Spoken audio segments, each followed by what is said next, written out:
Okay, this is exercises for chapter 11.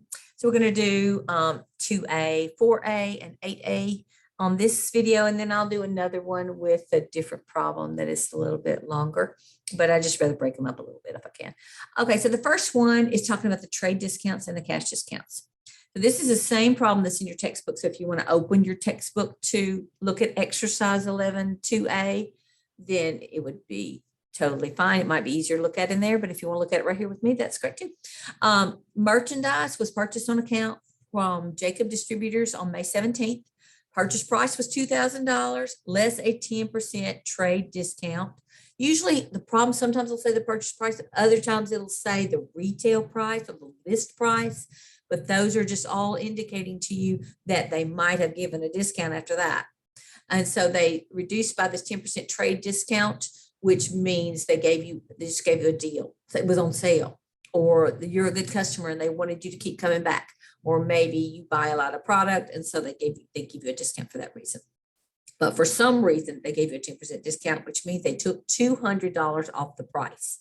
So what we're going to do is the first thing they ask us to do is to calculate the net amount to record the invoice, keeping into account the 10% trade discount. So the trade discount never gets recorded as trade discount $200.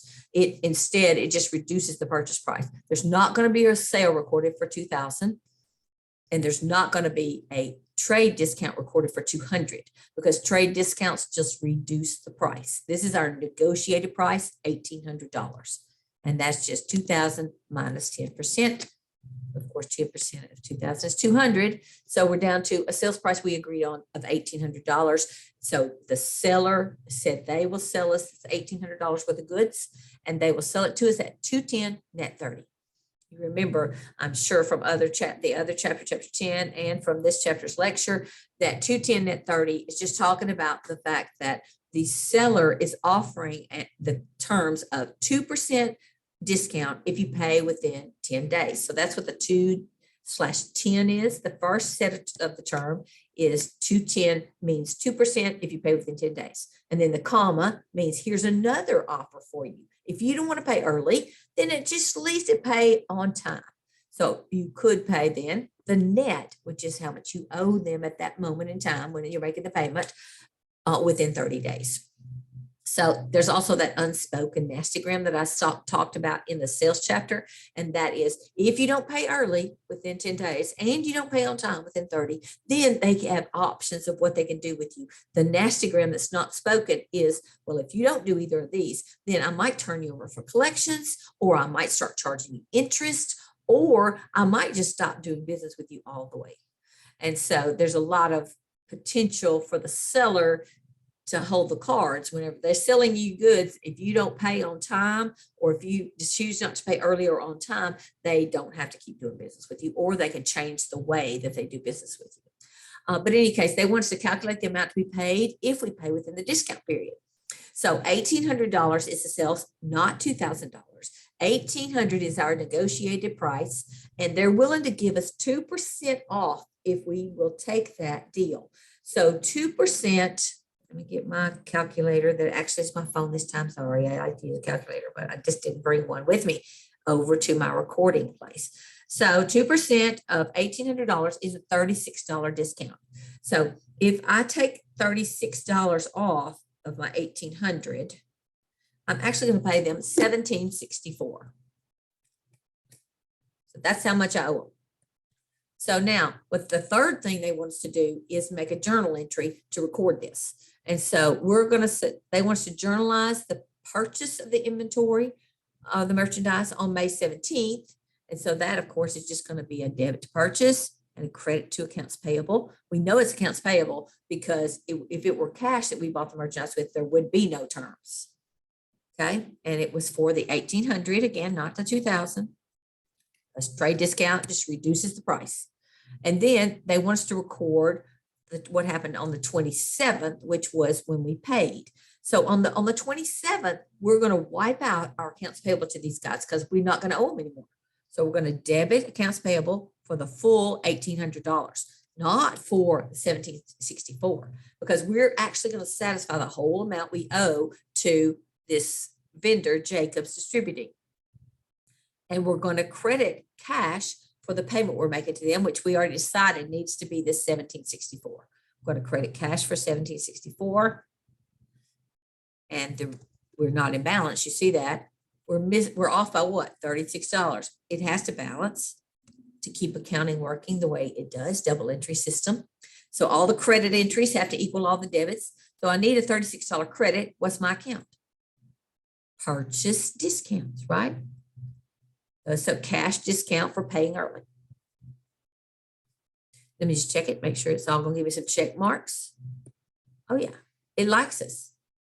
So good, we got all the check marks, so we're happy. Let's go to the next one. Number 4, computing the gross profit. And you know, we already talked about this in our lecture a good bit. And so what we got to do to get gross profit is we have to say, what's the net sales figure number? And then after that, what is the net purchase number that we can add in to our beginning inventory to come up with the goods available for sale. So here we go. What I did is I took this sales piece first and I looked at it and I don't need to highlight all that. It won't let me take just 3. Come on, you can do it. Okay, here we go.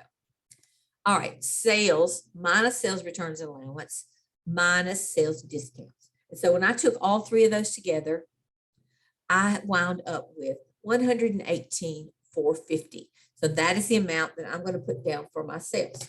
So I took $118,450 as my sales and just set it aside. And then I'm going to say, now what is my cost of goods sold? If you remember when I taught you how in the lecture, how I think of cost of goods sold, it's nothing, it's not complicated. It's not like just for me. It's just the way I just have it in my head. I try to make it simplistic. And I say, okay, what I want is I want to add my beginning inventory to my purchases, but purchases just have to be the net purchases. So I'm going to add this 3,500 to come up with goods available for sale. I'm going to add that 3,500 to purchases. So I got to see what my net purchases number is. So all these things have to be taken into account. The purchases I paid minus the returns and allowances, minus the discounts, plus the freight. So the 2 that reduce are the returns and allowance and the discount, but the freight or freight expense or transportation charges, those freight costs have to be added back to purchases. So again, I get my calculator. I'm going to say 77.6 for purchases minus $4,100 return minus $2,300 purchase discount. That's going to bring me to 71.2. Then I'm going to add the freight in of $1,250. So I'm at 72,450. Yeah, wait, 72,450. Yeah, that's right. So I have my sales number of 118,450. First, let me just go ahead and get my cost of goods sold before I deal with my sales number. Sorry, I don't know why I'm rushing it. All right, so the number I just came up with for purchases is 72. I have it written down here. 72,450 plus my beginning inventory. So my goods available for sale is 107,450. So I'm adding these. I'm netting out this purchases and adding to it this beginning inventory. That's going to bring me to 107,450. So that's how much I had that I could have sold. But did I sell it all? The only way I would have sold all of it is if my ending inventory shows 0.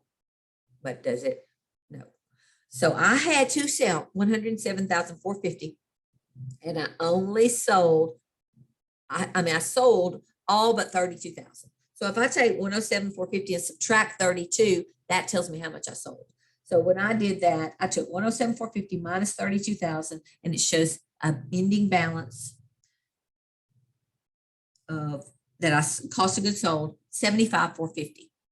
So now I can determine my gross profit because I know sales net, I wrote these numbers down. Sales net was 118,450 and cost of goods sold is 75,450, bringing me to 43,000 for gross profit. And of course I can check it, see if it's right. It's only one number. And they're telling what steps to take, which is what we did. Come up with the net sales and compute the goods available for sale. And remember, we needed, in order to do that, we had to come up with our net purchases And then we added to the net purchases. We just backed up and added this inventory at the beginning. So basically, goods available is all these things together. Let's see. There. Merchandise at the beginning, plus all the purchase adjustments. Purchases added, minus returns allowance, minus discount, plus freight. And so those all combined are goods available. And then once I knew goods available, I could just subtract ending inventory from it. And that would give me the cost of goods sold. So my step 3 was pretty straightforward. And so now I have net sales from step 1 and cost of goods sold from step 3. And that allows me to say sales minus cost of goods sold equals gross profit, also known as gross margin. Okay, so that was good. Now let's look at number 8. I got this one is having us do the schedule of accounts payable, nothing to it, but we just need to know how to do it. So that's why we're just doing one.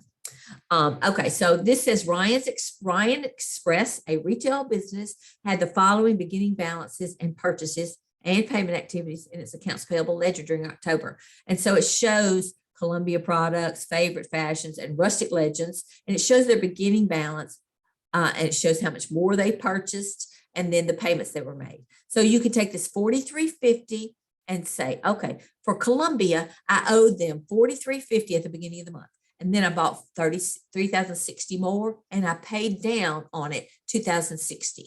So I wind up with Columbia Products and a beginning balance, I already calculated this, $53.50. Okay. That's just from this right here. That one line right here. The first line in our schedule is telling me how to come up with this $53.50. It's just the beginning balance, $43.50, plus purchases of $30.60 minus the payments that we made on it of $20.60. So once we had bought some more goods from them and then paid some of the balance we owed them, we still owe them at the end of the period $5,350. Okay, so that's all for Columbia. Now for Favorite Fashions, we'll do the very same process. We're going to say, well, we owed them $49.50 at the beginning. And then we bought $19.70 more. And then we paid down $2,600 of it. So by the time we got through, I think we're going to owe them $4,280. Then for Rustic, same deal. Nothing, it's not complicated. Don't make it harder than it is. Rustic had $5,130 as we owed them at the beginning, and we bought some more, $26.25, and then we paid them $3,015.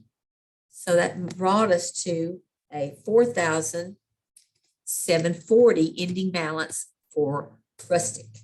So if I add the three of those together, $53.50 plus $42.80 plus $47.60, I'm going to come up with a total accounts payable balance of $14,370. I look back, if I had the whole bookkeeping system in front of me, I would look back at my general ledger and see if accounts payable truly did equal $14,370. And if it did, I would just like pat myself on the back really big and say, yes, I'm a genius, right? Anyway, so that's not hard. It's just, you got to watch what you're doing. You got to think through it a little bit, but nothing to it. Checking the work shows check marks everywhere. So we're gold.